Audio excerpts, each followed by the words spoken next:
எல்லாருக்கும் வணக்கங்க. இன்றைக்கி கொத்தமல்லி சாதம் செஞ்சு பார்க்கலாங்க. அதுக்கு ஒரு கைப்பிடி நிறையா கொத்தமல்லி எடுத்துருக்குறேங்க. இது ஜாரில் போட்டு சேர்த்துக்கலாம். இஞ்சி ஒரு துண்டு சேர்த்துக்கலாங்க. பூண்டு ஒரு 10 பல்லுக்கு சேர்த்துருக்குறேங்க, குட்டி குட்டி பல்லா.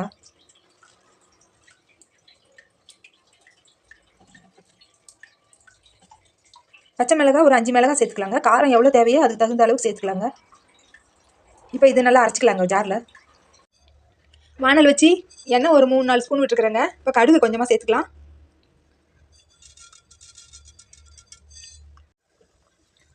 கடுகு பொரிஞ்சதும் கொஞ்சமாக உளுத்தம்பருப்பு சேர்த்துக்கலாங்க.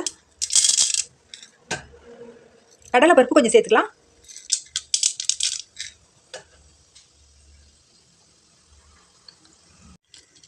வரமிளகாய் 3 சேர்த்துக்கலாங்க. பெரிய வெங்காயம் அரிஞ்சிட்டு சேர்த்துக்கலாம். வெங்காயம் வதங்கிடுச்சுங்க. கடலக்காய் வேர்க்கடலை கொஞ்சம் வச்சுருக்கிறேன், சேர்த்திக்கலாம்.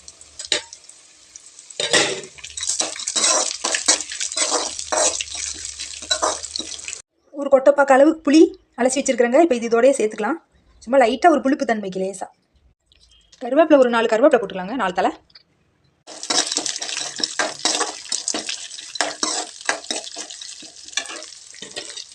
இப்போ அரைச்ச விழுத சேர்த்துக்கலாங்க. கழுவுன தண்ணி கொஞ்சமாக சேர்த்துக்கலாங்க.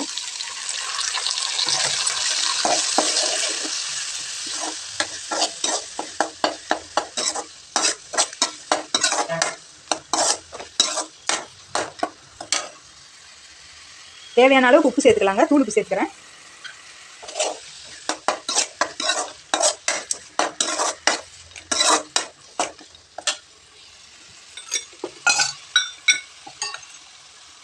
வெங்காயத்தூள் கொஞ்சமாக சேர்த்துக்கலாங்க. விருப்பப்பட்டால் சேர்த்துக்கலாம், இல்லைன்னா தேவையில்லை.